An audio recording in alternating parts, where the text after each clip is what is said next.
sell you out in a heartbeat. What is happening? Welcome to the running, man.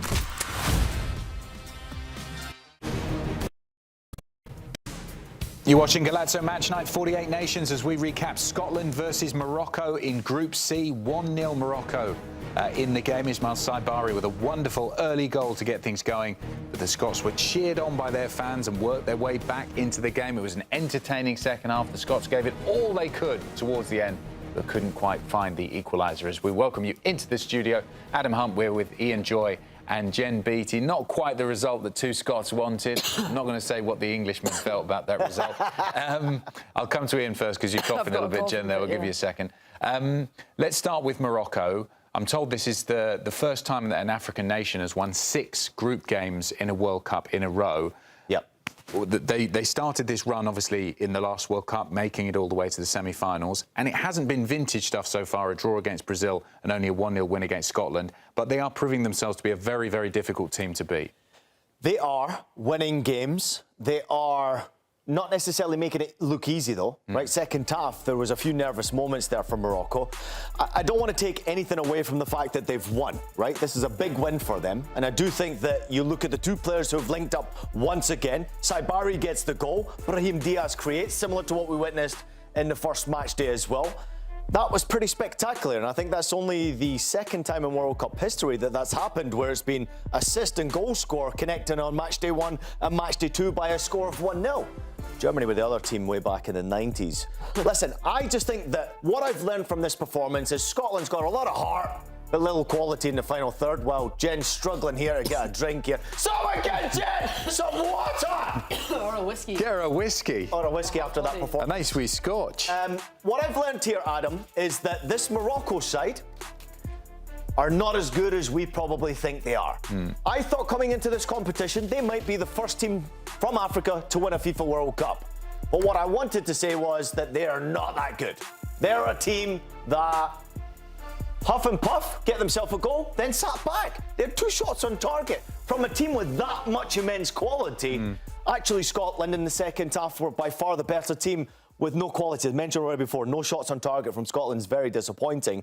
But Scotland looked a better team in the second half. Morocco not so much. And we spoke about it at half-time, didn't we, Jen, that this game followed a similar pattern, although they didn't concede an equaliser, to the Brazil game. They scored a good early goal, a lot of attacking intent starting out, and to their credit, they scored an early goal. Not every team can do that. But then after that, really did let Scotland back into it. And as Ian rightly says, the second half was mostly Scotland. I can't really remember too many good opportunities from Morocco at all. Yeah, and you start to think, is that because Scotland had more confidence and started to throw more players up further up the pitch? They started to press Morocco much higher. I thought the way they offsetted towards Morocco's right-hand side was brilliant, winning the ball higher up the pitch. But really, Morocco started to get really frustrated. I think it was Riyad towards the end of the game, so frustrated with his forward players not putting enough pressure onto Scotland, constantly allowing that ball into the box, the long balls, and getting deeper and deeper. And I've been there as a centre-back when it's getting deeper and you're struggling to create up the other end. But I think for me, it's credit to Scotland. Everything we said at half-time about having confidence, composure on the ball, performance-wise for Scotland, that was miles away from where they were at against Haiti. Yeah, look at this comment we've had in on YouTube, and keep them coming in, by the way. We'll read the best ones out. Big step back for Scotland and Ian. Please switch legs. It's far too early for that. Far too early for that. This is a family TV show. In terms of the Scotland side of things, is this cause for not celebrating a defeat, but a cause for confidence that they were able to work themselves back into the game to give them the belief that they can at least potentially get something against the great Brazil in Miami? Yeah, I mean, listen, they take a lot of hope and a lot of confidence from this performance. Disappointment that they didn't have a shot on target in this game.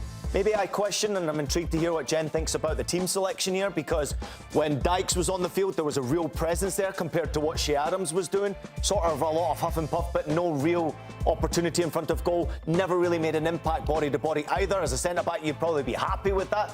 Shea Adams just running and doing doggies. Whereas Dykes comes on and he's actually making some sort of connection, laying off the ball to midfielders, and allowed Gannon Dokes, who came off the bench, to utilise his pace 1v1. On that right-hand side, it got better. But also in midfield, by the way, Christie got forward more frequently. Lewis Ferguson got forward more frequently. We actually started to see a little bit more belief from Scotland in that second half, where maybe there was some nerves out there in that first half that they didn't really play their best football. And that's what can happen in major tournaments. Sometimes you can shy away. Listen, I don't want to just obviously put it all to Scotland, because Morocco did win this game and they deserved to win the game. They had a couple of shots on target. Maybe lucky they didn't get a second goal with the freak deflection off the crossbar early in that second half.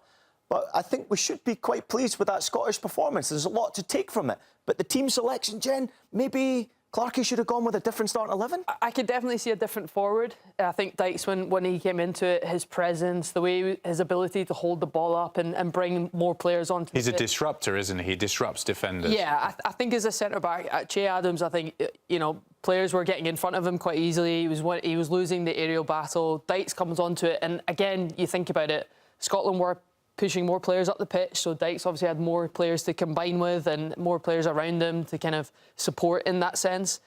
I don't know if it was just the way Steve Clarke had planned the game to go out, to be honest. Maybe first half grow into it and know you have the pace of Gannon Doak to come off the bench and inject that intensity. For me, it was a much better performance. Scotland have to have that mindset that going into Brazil, which I'm sure they will. They will finish this game on a high. Obviously, it's a loss, but I don't necessarily think it will feel like that. I think performance-wise, they were miles away from where they were against Haiti. Intensity, confidence on the ball, composure. It was just that final third. We talk about final third so much in football, but when you see teammates bumping into each other, pushing each other, you know, taking opportunities away from, that's that communication piece that everyone... For me, I think it's brilliant that they have the confidence to go and do it. Yeah. But that's that small They've got to be more clinical, haven't they? They have to be more. I mean, you remember the McGinn goal against Haiti was, what, 4 or 5 deflections before it went in? That wasn't a clinical finish, and we didn't see anything in this game either. That has got to be something that they've got to try and improve. Spot on, Adam. And I think Jen said it perfectly right there. Also, maybe just a little bit criticism from me towards Scott McTominay, a bit selfish at times. A couple of times, I don't blame him. Listen, he's got the ability to win football games and obviously get the national team back into games, and some of the goals that he scored is spectacular.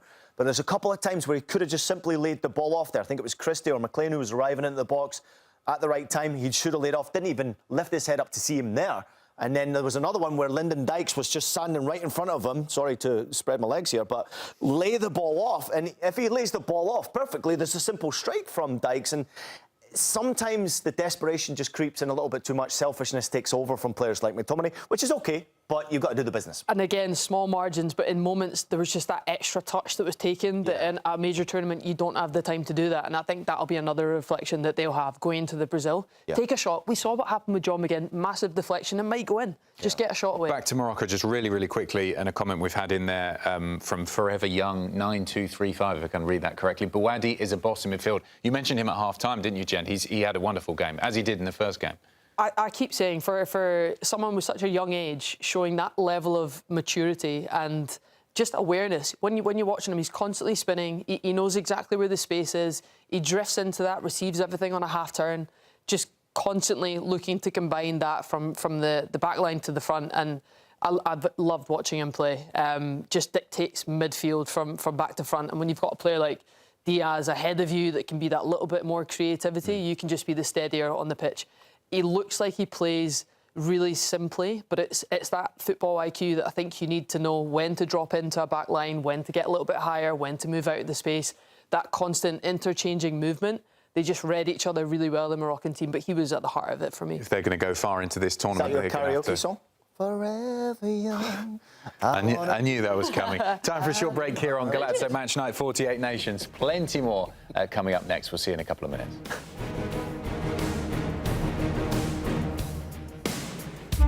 At the start of every year, I find myself wondering again, constantly questioning life's mysteries. Could I make it in the UFC octagon? When Jeff Probst asks survivors, ready? Do they ever want to say no? Has Dexter ever considered meditation? Will Beth and Rip make it last on the new series Dutton Ranch? If not, Rip, call me. Stream new series and returning favorites, plus huge events. It's going to be the biggest year yet. Welcome to the Running Man. The rules are simple. Survive 30 days, with the entire nation hunting you down. the grand prize, $1 billion.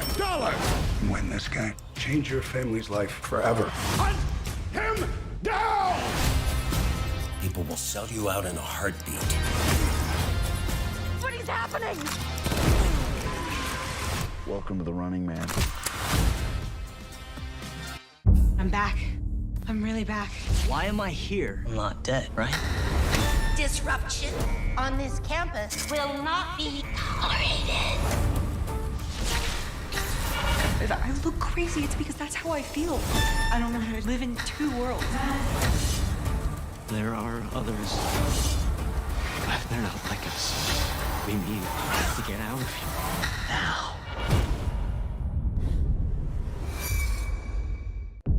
Open your eyes. Paramount Plus has a mountain of movies. Wow. New movies. Timeless movies. Guys who are running out of time movies. So get in on the latest blockbusters. Trust me. And relive the moments that get you every time. And that's all I have to say about that. A mountain of movies, now streaming on Paramount Plus. This is European soccer's biggest stage. Written in the stars! What a difference she has made! The question is, can you handle it? Can you handle it? The crowd here feels electric. Stream every match of the UEFA Women's Champions League on Paramount Plus. I lost my dad and my aunt. What aren't you telling me? I'll never know what you've gone through, but I'm sure your dad will want you to be happy. I will not lose the company that my husband started. I want success. Get it for me. This business will bleed you dry. Dad, I'm playing on the house's money now. No, you're playing with the devil's money. What's the plan here? Gonna blow! Yeah, well, I'm just getting started. Landman. All episodes now streaming only on Paramount Plus. Welcome back to Golazo Match Night 48 Nations. Another famous victory for the US men's national team in Seattle. A 2-0 win over Australia to follow up the 4-1 victory against Paraguay in the first game. An own goal got things going for Mauricio Pochettino's team in the 11th minute. And then Alex Freeman scored the second just before half-time. Second half was a pretty messy 45 minutes, but the US kept it tight to hold on. And it's their first time winning 2 group stage matches in a World Cup. That's since right back in 1930, and first time winning consecutive matches as well, and scoring 2 or more goals in the first half. Let's get some reaction from the game. Here's Pochettino with his post-match thoughts. I think we need to keep, believing and approach every single day that we were approaching from the day one. Believing that we can win, knowing that we need to work really hard, but in the same time enjoying the time together, building our, every day our journey until to the next game. Yes, it's not changed too much my view or my dreams or my what I am seeing. No, I think it's much better when you show, good performance and win the games. I think make easier. Everything. Ian, it was a very different type of football match to what we saw against Paraguay, particularly in the second half. It was a real battle, wasn't it, between the US and Australia? A lot of fouls, yellow cards. It was a bitty game.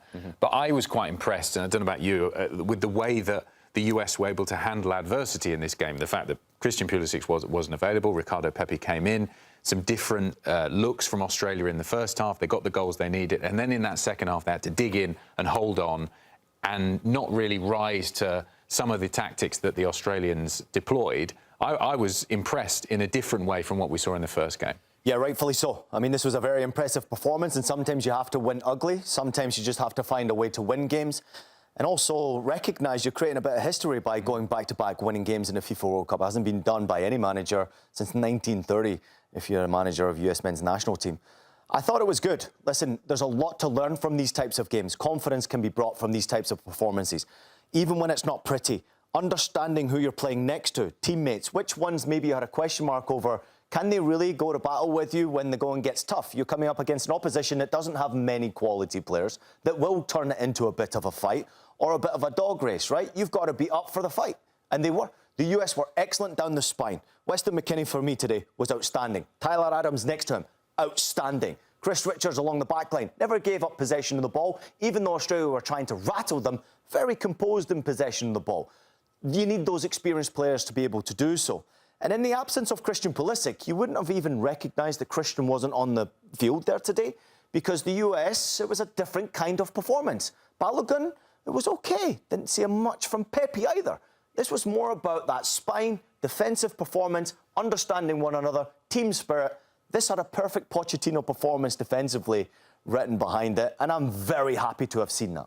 I think that's the part I was most impressed at. Again, you can only, come up against who you're against. People will say it was straightforward, but to be at the top of the group, 6 points this point in, being able to have the ability to rest in your final group game. But I think they had a lot of criticism around them defensively before this competition started, conceding far too many goals. So to concede, obviously, very minimum and then get a clean sheet, I think is a huge confidence boost the further they progress in this tournament. Because for me, they faced a lot of criticism in that sense coming into it. Well, yeah, absolutely. And Pochettino, too. It was a fairly chaotic reign so far for him coming into the World Cup. But now, and we saw that there, looking very calm, cool and collected, a big smile on his face. So long may that continue for the US side. Let's get an update from on the ground in Seattle. Tom Bogert was there and sent this report. Standing outside Lumen Field after the United States beat Australia 2-0 in a top-of-the-group clash in Group D at the 2026 World Cup. That makes it 2 games and 2 wins for Mauricio Pochettino's side. This is the first time since 1930 the United States men's have won 2 games in a World Cup group stage, and they've still got a third to go against Turkey to close out the group stage to try to make it a perfect 3-for-3. It's a dream start. They are flying. Mauricio Pochettino is saying things like, we believe. We want people to believe. We want the fans to believe. He credited the fans once again for the atmosphere here in Seattle. It was incredibly loud, and he was so very proud after the game. Austin Trusty, after the game, was saying that he got emotional. He felt so much pride in what this team is doing to maybe inspire generations. But they're just focused on the game to game. They did this today without Christian Pulisic. It was Ricardo Pepi who started up top instead of Gio Reyna, instead of Tim Weah. And that worked. Pepi had a bit of a quiet day, but it freed up Flo Balogun to get into the channels and get rid of some center backs, as I have a fan walking behind me. We're doing this live, folks. As Flo Balogun helped create the first goal, that was an own goal. Alex Freeman scored the second goal. Alex Freeman, in February of 2025, he hadn't started an MLS game for Orlando City. Now he's playing for the United States. He's scoring goals at the World Cup. What an incredible rise for an incredible kid. Mauricio Pochettino said he could be one of the best in his world at his position. Let's see how he goes. But for right now, this team is dreaming. They've got the fans dreaming. This is the 2 best games I can remember in a long time for the United States. Obviously, the 2 best games under Pochettino. It cannot be overstated. There was no evidence to suggest that this was going to come. The team had a couple highs, but a lot of lows and mostly inconsistent performances under Mauricio Pochettino. They do not put together 2 performances like this, except for at the biggest stage at the World Cup. That's all that matters. Who cares about the friendlies? Mauricio Pochettino has his team playing their best soccer at the perfect time. 6 points after 2 games for the United States at the World Cup group stage. The fans are dreaming. Time for a short break here on Golazo Match Night. 48 nations, plenty more when we return as we build up to Brazil against Haiti in Philadelphia.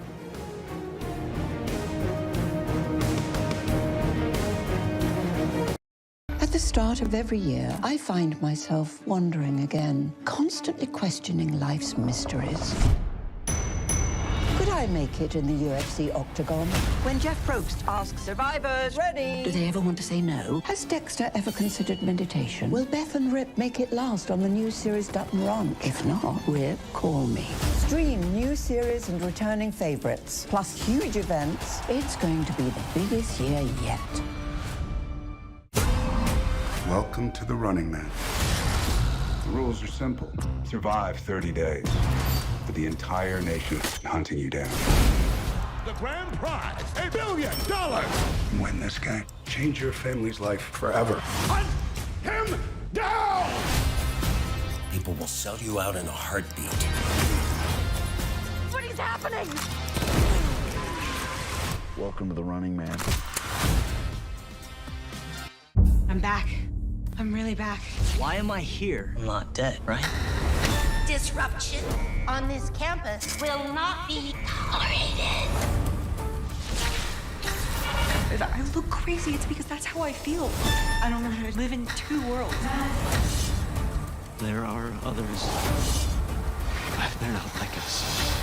We need to get out of here now. Open your eyes. Paramount Plus has a mountain of movies. Wow.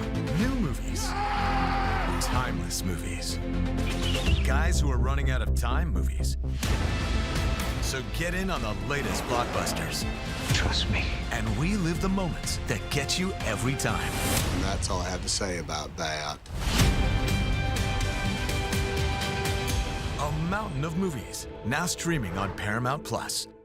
This is European soccer's biggest stage. Written in the stars! What a difference she has made! The question is, can you handle it? Can you handle it? The crowd here feels electric. Stream every match of the UEFA Women's Champions League on Paramount Plus. I lost my dad in my camp. What aren't you telling me? I'll never know what you've gone through, but I'm sure your dad will want you to be happy. I will not lose the company that my husband started. I want success. Get it for me. This business will bleed you dry. Dad, I'm playing on the house's money now. No, you're playing with the devil's money. What's the plan here? Gonna blow! Yeah, well, I'm just getting started. Landman. All episodes now streaming only on Paramount Plus.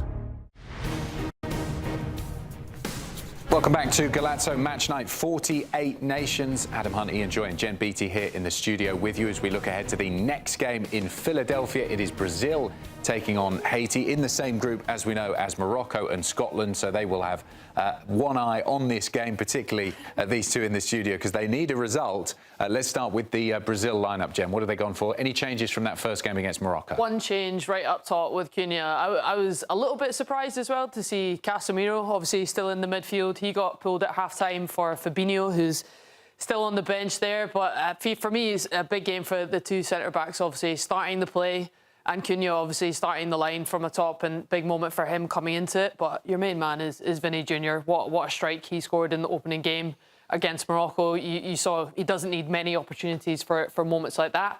We saw how effective that was today for Sabari with Morocco. Vinny Jr. is no different. One opportunity and that guy on the left-hand side can create something really... No surprise as well that Cunha got his chance, because Igor Thiago looked very much off the pace, didn't he, in that first game?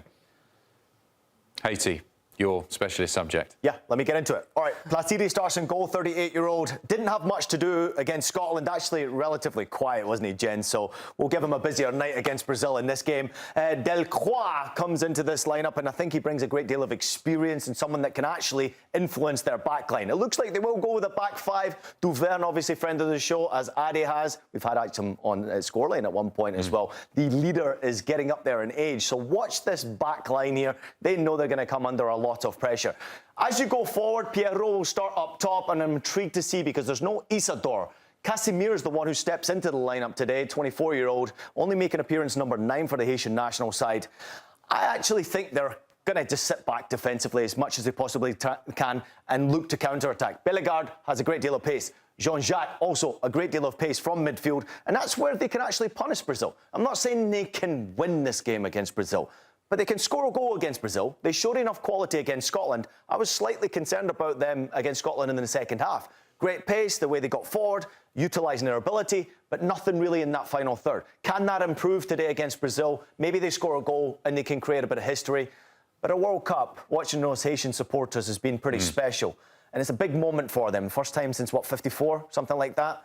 This is going to be a big moment, but they've got to defend well here, and it's not an easy team to defend against. Jen rightly said that Vinny Jr. was the danger man for Brazil. It's Arcus who's going to probably come up against him in that right-back position. You played as a full-back in your career. When you were up against, maybe you didn't play someone quite as good as Vinny Jr., but when you were up against a team that had a really dangerous player that you knew you were up against, how did you prepare for that? Yeah, I mean, listen, going up against top teams, especially like I throw myself into games against like Bayern Munich and Werder Bremen back in the day, Torsten Frings, Van Bommel, all these guys. Mehmet Scholl was probably the most trickiest player that I came up against. Not necessarily the most paciest, but what Vinicius Jr. does that's most difficult is he has that chop. He doesn't necessarily always go, as you saw from his first goal in this World Cup. He doesn't go down the line. It's much easier to play against a defender. I always used to enjoy it, running down the line, knowing that they were one-sided. When he chops back in on that right side, sometimes you're dead as a defender. They got to be very disciplined, this back line. That's not easy to do because when you're going up against Brazil, you're sort of chasing shadows. So communication has to be very key in this game. Yeah, I would say the biggest thing is if the defender ever steps out of the line, you have to be there to put pressure on. If you get caught halfway and you allow a player like Vinny Jr. to step inside, to create that bit of skill, and you're off it, you're allowing a player too much time. So for me, it's when you step, have to get pressure. If not, stay in your line. Let him run at you and just close the space in behind. Yeah. Quick prediction, because we've not gone long left. Any chance for Haiti today, or Brazil going to win comfortably? Haiti score a goal in this game. My strong prediction is that Haiti get one goal. Probably lose, but they'll get a goal.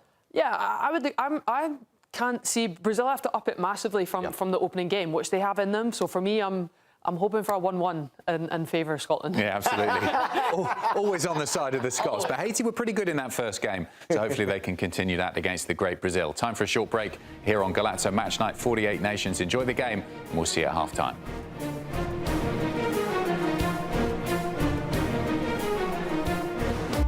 At the start of every year, I find myself wondering again, constantly questioning life's mysteries.